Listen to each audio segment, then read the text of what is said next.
si... Okay, CJ. Ayan.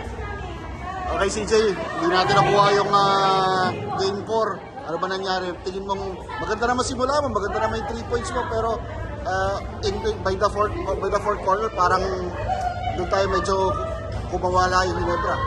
Yun nga, yung fourth quarter yung daming lapses sa defense. Out-hustle kami. So, yun naman yung naging kwento ng fourth quarter. And syempre, San Miguel, kilala naman to na marunong bumawi. Game 5, it's gonna be a dogfight. Ano na-expect mo sa laban na yun? At ano kailangan, top of the mind, ano kailangan nyo gawin para makuha yung Game 5?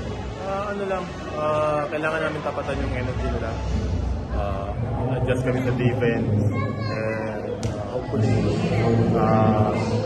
makuha namin yung panalo kasi mahirap na. Pag kalaban mo Ginebra, mahirap ka yung kalaban ng Ginebra. So, ayun, we're just gonna do our best na makuha yung game 5. Yung isa sa mga best player of the game, yung San Sebastian ka pala, kalaban mo na to si Scottie Thompson. Biglang naging, from pass first, naging scorer na siya ngayon.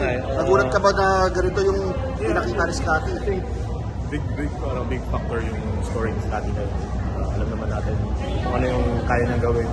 And grabe yung motor, hindi naubos eh. So, yun yung kailangan namin kapatan.